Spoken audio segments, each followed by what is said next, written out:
Hello, friends. Good morning.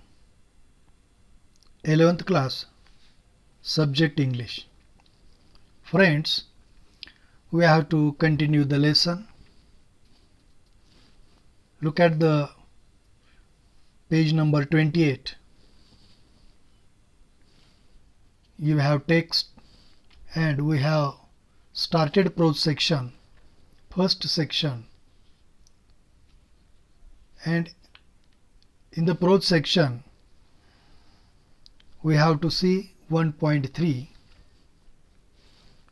Look there, we have started this lesson and now we have to complete it.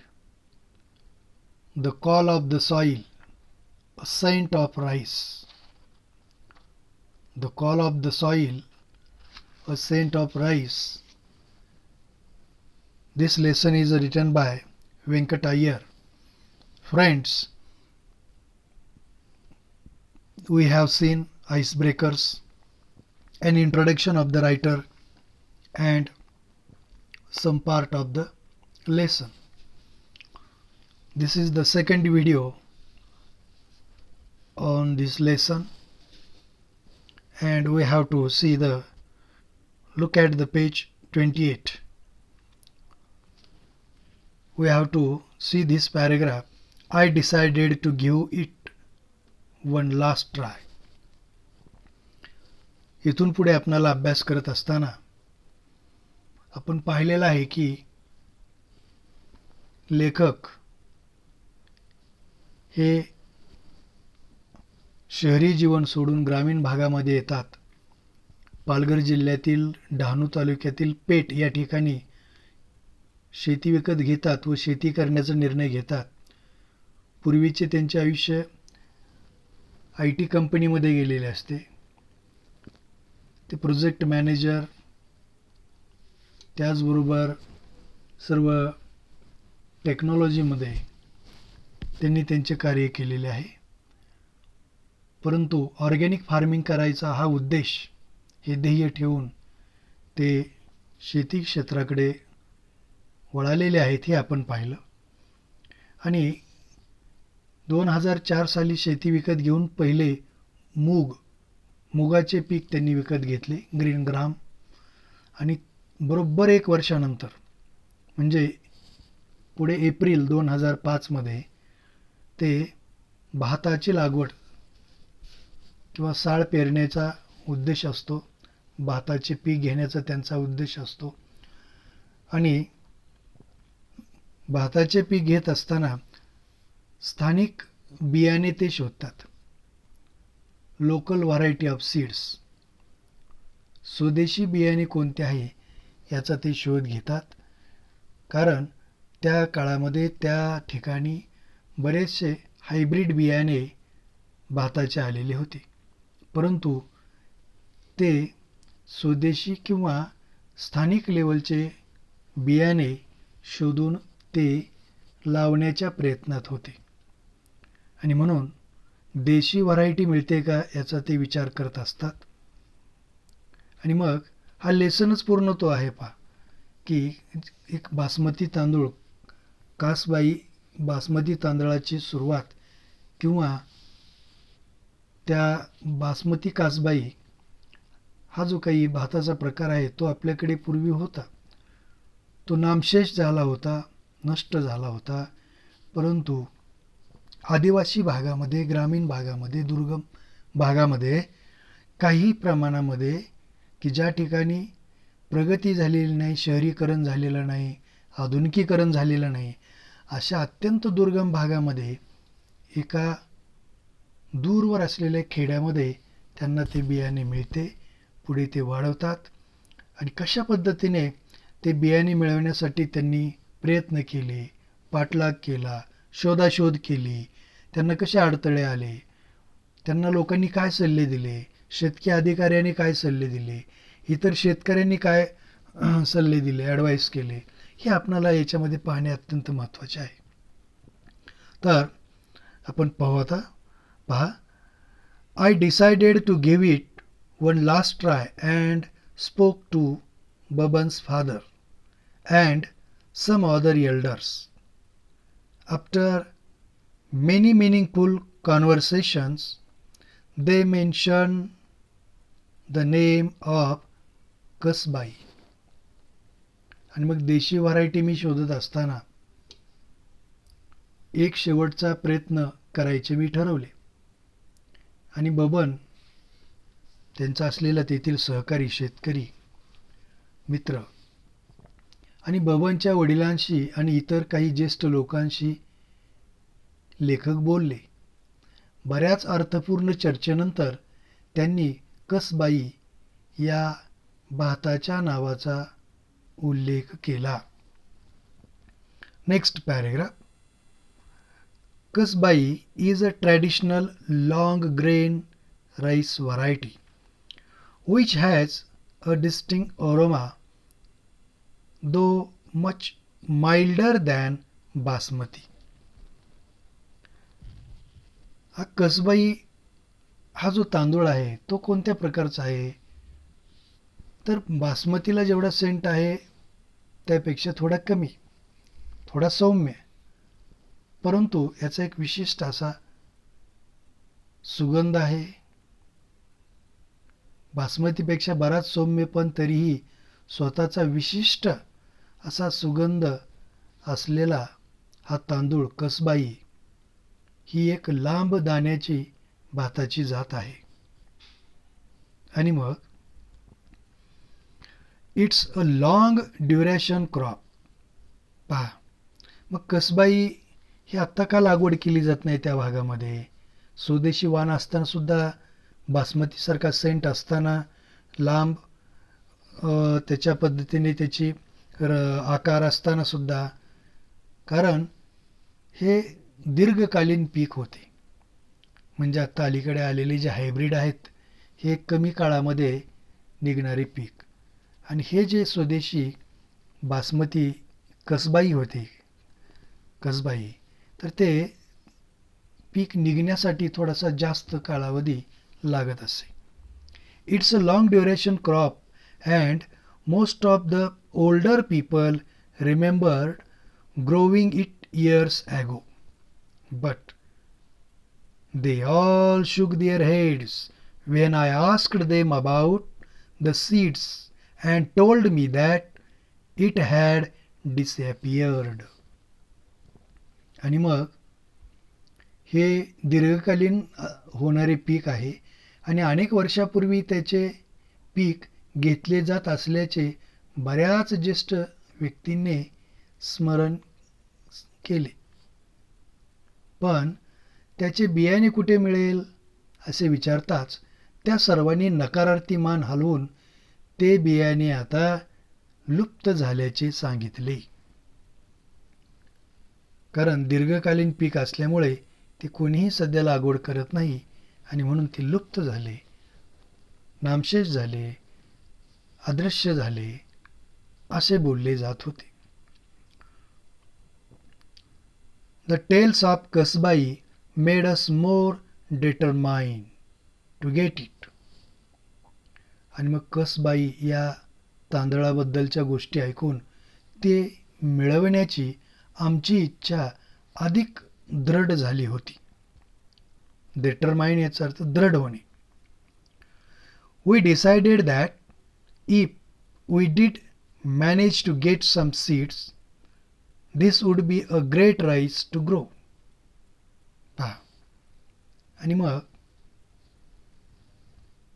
त्याचे काही बियाणे मिळवण्यात आम्हाला जर यश मिळाले तर ते पिकविण्यासाठी उत्तम असेल असे आम्ही ठरवले.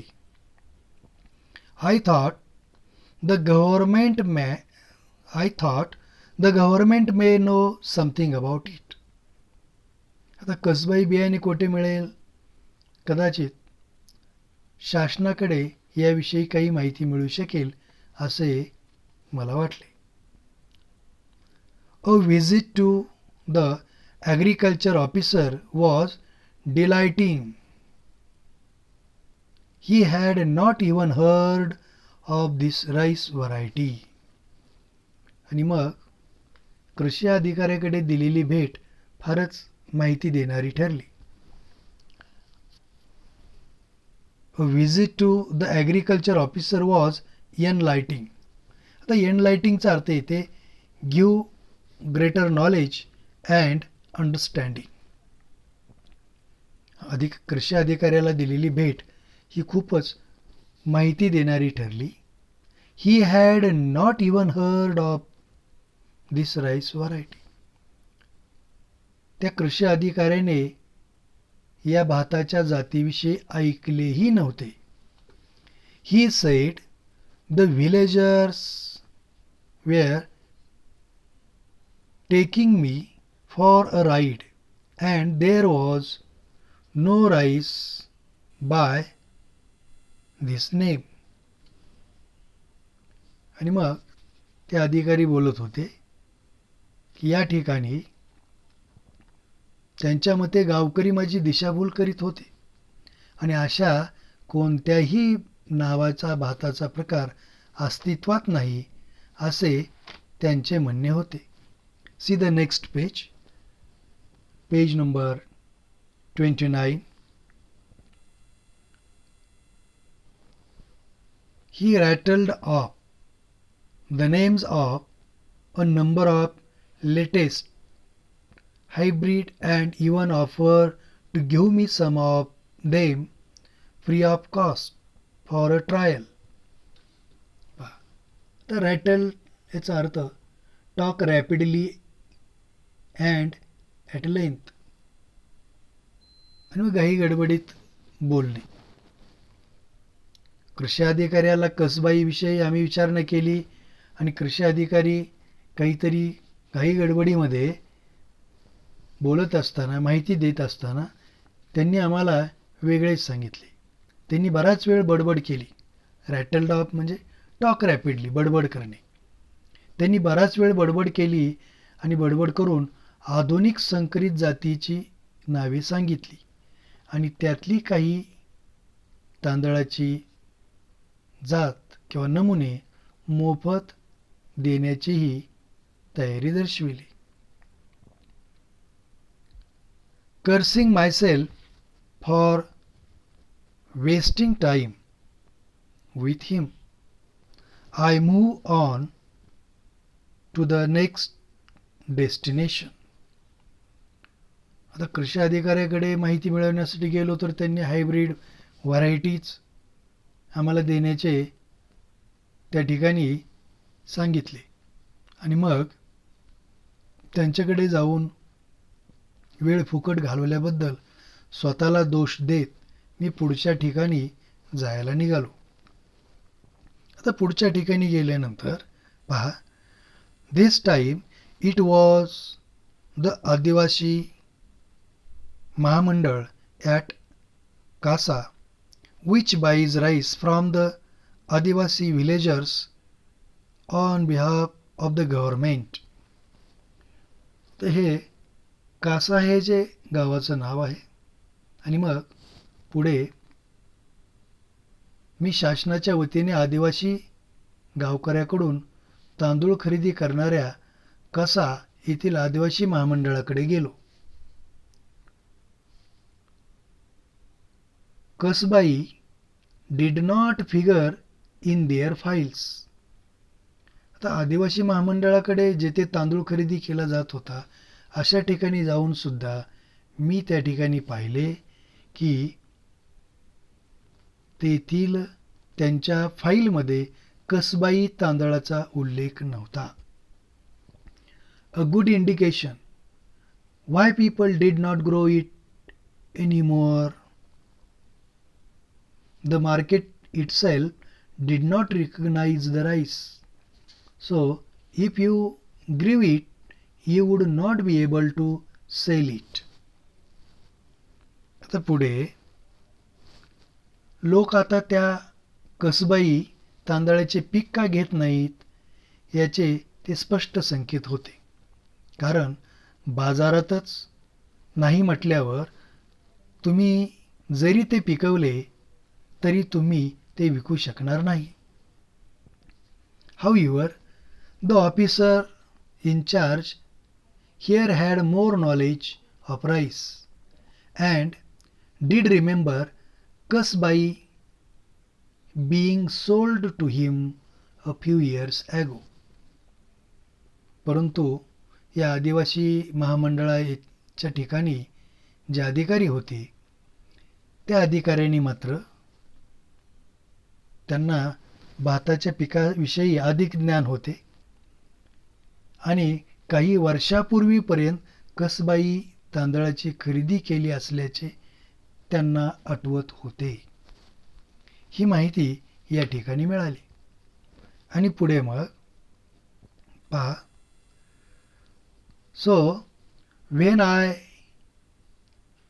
इन धनिवरी Baban and I started looking for Dehu Handa and found a graying old man wearing a cap sitting outside his house on a charpai.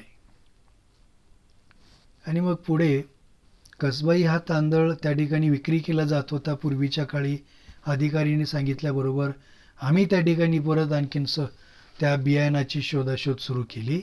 परंतु धनिवरी हे एक गावाचं नाव आहे.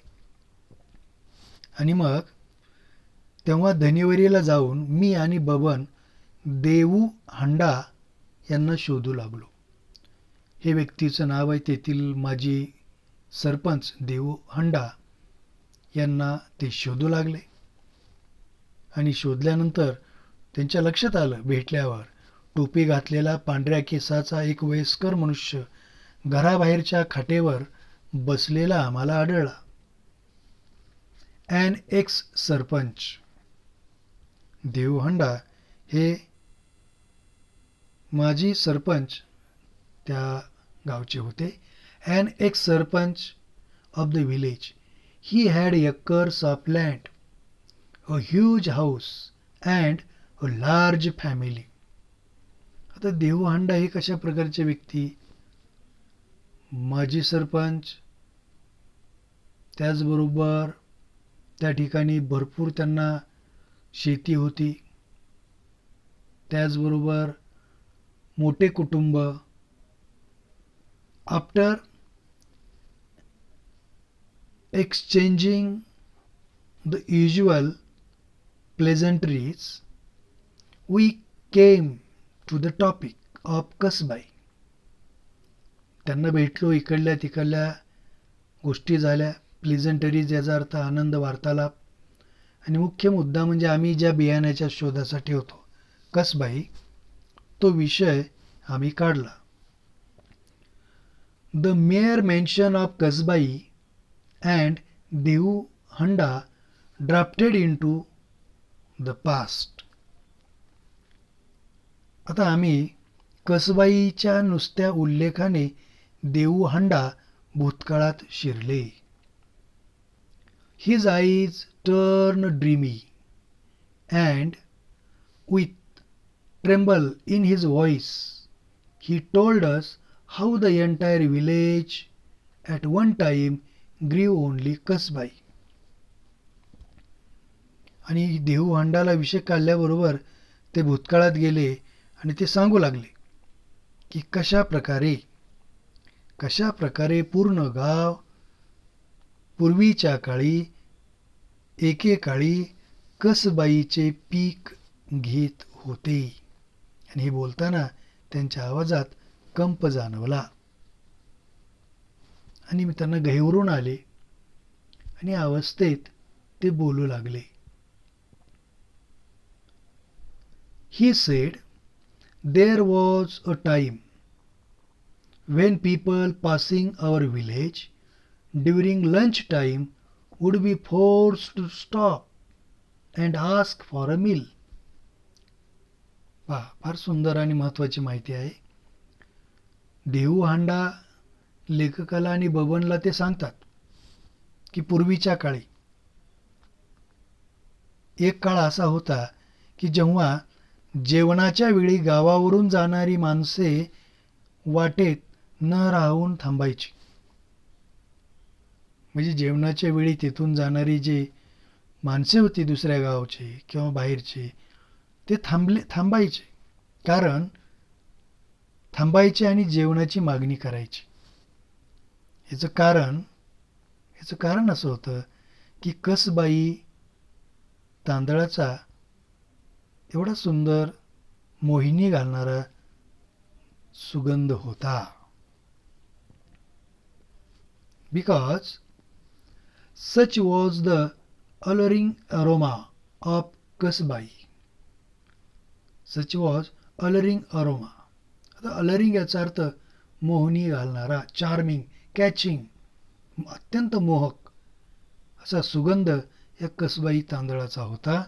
आणि तो कसबाई तांदूळ जर त्या ठिकाणी तयार केला जात असे, स्वयंपाक केला जात असे, बनवला जात असे, तर त्याचा सुगंध एवढा दरवळत असे की दूरवरून जाणारी लोकंसुद्धा थांबत असेत आणि जेवणाची मागणी करत असत, असे देवहांडा लेखकाला सांगतात. The entire area would have this heady aroma hanging in the air as all the houses cook the same rice. आणि मग संपूर्ण गाव याच तांदळाचा भात शिजवत असल्याने परिसरातील वातावरणात त्याचा मोहक सुवास भरून आलेला असे.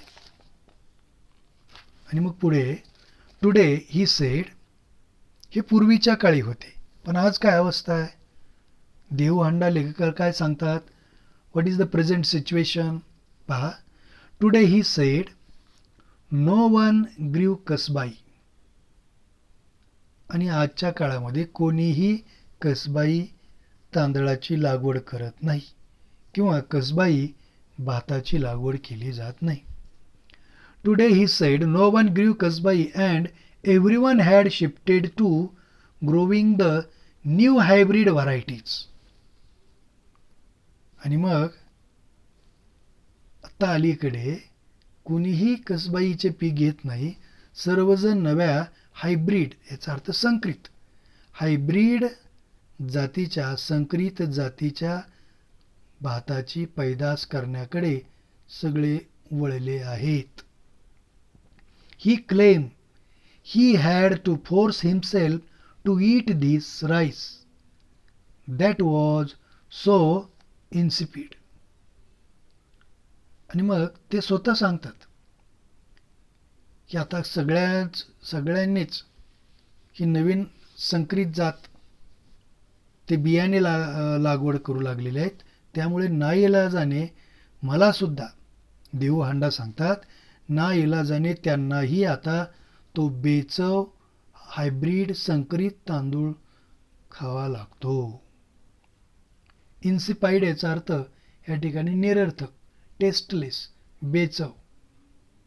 आणि आता जो संकरित तांदूळ आहे तो टेस्टलेस आहे, बेचव आहे, संकरित आहे, तो सुद्धा नाविलाजाने त्यांना खावा लागतो. See the next paragraph. With the advent of irrigation farmers were tempted to grow a second crop, and kasbai, being a long duration rice, was replaced by the shorter duration hybrids so that the harvest could be done earlier. हा paragraph फार महत्त्वाचा आहे. तर याच्यामध्ये देवहांडा यांनी माहिती दिलेली की कसबाईचे पीक कशा प्रकारे लुप्त होत गेले, हायब्रिड बियाणे का पुढे आले, याचे कारण काय? तर याचे कारण आता इरिगेशन म्हणजे सिंचन, सिंचनाच्या प्रसारामुळे, ॲडव्हेंट म्हणजे अरायवल, प्रसार, with the advent of irrigation, सिंचनाचा प्रसार झाला. Farmers were tempted to grow a second crop, सिंचनाच्या प्रसारामुळे दुसरे पीक लावण्याकडे शेतकरी आकर्षित झाले. अँड कसबाई, आणि कसबाईच्या बाबतीत बोलायचं झालं तर हा कसबाई हा जो काही तांदळाचा जातीचा प्रकार आहे तो being a long duration rice, खूप उशिरा पिकणारे भाताचे पीक. कारण लागवड केल्यावर हायब्रिड बियाणे एक कमी कालामध्ये निघत असे, परंतु कसबाईला मात्र त्याच्यापेक्षा साधारणतः 1-1.5-2 महिने वेळ लागत असे. आणि म्हणून याला लॉंग ड्युरेशन राईस असे म्हणतात. Was replaced by the shorter duration hybrids so that the harvest could be done earlier. This ensured that the farmers could take up a second crop. पहा, कसबाई या भाताच्या पिकाला जास्त वेळ लागत असे काढणीसाठी, आणि म्हणून शेतकरी काय करू लागले की हायब्रीड बियाणे करू लागले. आणि हायब्रीड बियाणे संकरित वाण पेरल्यामुळे ते लवकर निघत असे. लवकर कापणी झाली की लगेच दुसरे पीक घेण्यासाठी त्यांना वेळ मिळत असे. आणि मग असे डबल 2-2 पीक घेण्यास स्पर्धेमध्ये कसबाई हे लागवड करण्याचे नामशेष होत गेले. I asked why he had shifted if he was so unhappy with the hybrids. See the last paragraph on the page number 29. अत्यंत महत्त्वाचा प्रश्न लेखकाने देहू हांडा यांना विचारला. तुम्हाला जर संकरित बियाणे एवढे आवडत नाही, कसबाई हे कसबाई हे जे जुने तांदळाची जात किंवा बियाणे आहे हे आवडते, तर तुम्ही का त्याची लागवड केली नाही? तुम्ही का बरं मग हायब्रिड बियाणे पेरले? I asked why he had shifted if he was so unhappy with the hybrids. No one forced him to, did they? No one forced him to, did they? He smiled and replied that their fields did not have fences, and once the harvest was over, the cattle were released into the fields. See the next page, page number 30. What is there? See, Dehu Handa या ठिकाणी सांगते की समजा ते संकरित पिकाकडे किंवा संकरित बियाण्याकडे वळण्याचं कारण काय? त्याचं कारण असे आहे की त्यांच्या शेताला कुंपण नव्हते, आणि त्यांच्या शेताला कुंपण नव्हते अगदी त्यांनी हसून या प्रश्नाचे उत्तर दिले. आणि एकदा हंगाम संपला, एकदा सुगी संपली की गुरे शेतात सोडली जातात. गुरे शेतात मोकळी चरण्यासाठी सोडली जातात. जर माझ्या एकट्याच्या शेतात कसबाई असेल तर गुरासाठी ती मेजवानीच ठरणार, त्यांनी खुलासा केला. काय खुलासा केला त्यांनी? पहा, माझे पीक जर कसबाई असेल तर काढायला वेळ लागेल. बाकीच्यांचे संकरित बियाणे असल्यामुळे ते लवकर काढणी होईल, आणि एकदा का काढणी झाली की गुरे मोकळी सोडली जात असे चरण्यासाठी. आणि माझे जर कसबाईचे पीक असेल तर ते काढायला वेळ असेल, आणि मग गुरांसाठी ती मेजवानी, सर्व जनावरे काय होतील, माझ्या शेतामध्ये ते भाताचे पीक खाण्यासाठी येतील. If my field alone has Kasbai, see the sentence, if my field alone has kasbai, it will be a treat for the cattle, he explained. आता ट्रीट म्हणजे मेजवानी. आणि मग कसबाईची लागवड मी केली तर ही जनावरांसाठी एक मेजवानीच ठरेल. पुढे पाहता, sometimes we have to fall in a line with the community, he lamented. आता लॅमेंटेड याचा अर्थ कष्टी होणे, शोक व्यक्त करणे. देहू हांडा थोडं शोक व्यक्त करत, कष्टी होत, विवळत ते बोलू लागले. Lamented means a passionate expression of a grief, हळहळणे. आणि हळहळत पुढे ते बोलू लागलेत. पहा की कधी कधी समाजाच्या रूढीप्रमाणे आपल्यालाही जुळवून घ्यावे लागते. Sometimes we have to fall in a line with the community, he lamented. Hybrid hybrids need more water, fertilisers and pesticides. पहा, आता हे जे संकरित बियाणे आले, या संकरित बियाण्याला पाणी पण जास्त लागते, खते पण जास्त लागतात आणि कीटकनाशके, पेस्टिसाइड्स याचा अर्थ कीटकनाशके, फवारण्या ह्या जास्त लागतात. He said that yields were good initially but of late had reduced a lot. देव हंडा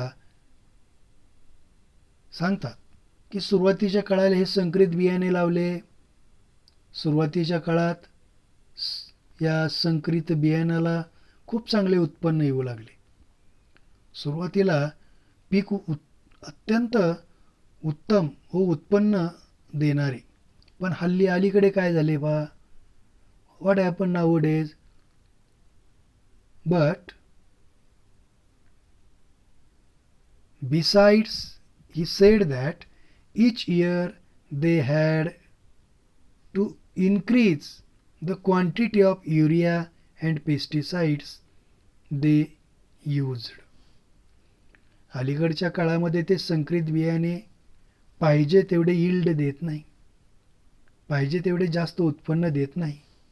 आणि विशेष म्हणजे या संकरित वाणाला युरिया आणि कीटकनाशकाचे प्रमाणही आता दरवर्षी वाढत आहे, वरचेवर वाढत आहे. It was as if the newer hybrids had an insatiable appetite for chemicals. पहा, आता ॲपेटाईट्स याचा अर्थ या ठिकाणी हंगर किंवा भूक लागणे, आणि इनसेशिबल याचा अर्थ या ठिकाणी अतृप्त भूक, अतृप्त भूक, वकवकीत भूक असणे. म्हणजे काय, तर आत्ताच्या अलीकडच्या काळामध्ये हे जे काही हायब्रिड संकरित बियाणे आहे, या संकरित बियाणाला कितीही त्याला केमिकल्स दिले तरी त्याची भूक भागतच नाही. म्हणजेच संकरित पिकांवर केमिकल्स फवारले, कितीही फवारले तरी आणखीन फवारावेच लागते. अशा पद्धतीचे सध्याचे हे संकरित बियाणे आहे व संकरित बियाण्याने सुरुवातीला उत्पन्न दिले, आता मात्र त्याचे उत्पन्न घटले. हे स्वतः त्या ठिकाणी देवहांडा यात असलेल्या लेखकाला व्यंकट अय्यर व बबन यांना त्या संकरित वाणाची माहिती देतात. त्याचबरोबर ही टोल्ड अस, देवहांडा यांनी आम्हाला सांगितले की he told us that even when there were flash floods in the 60s, Kasbai had stood its ground. पहा, एक आठवण सांगितली देवहांडा यांनी की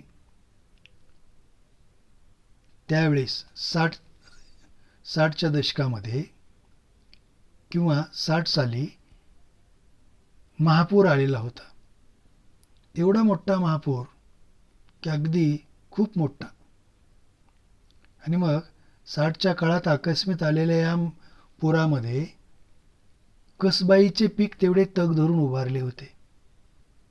कारण पूर ओसरल्यानंतर जेव्हा सर्वजण गावात परतले तेव्हा त्यांना ते लक्षात आले की कसबाईचे पीक ठामपणे उभा आहे. He fondly remembered how the rice was still standing when they all return to the village after the floods had receded. पूर ओसरल्यानंतर जेव्हा ते परतले, गावात येऊन जेव्हा पाहिले तर कसबाईचे पीक मात्र ठामपणे तसेच उभा होते. Such was the strength of the rice. But look what we have done, he rued. आणि मग ते बोलत असताना पुढे बोलले की पहा,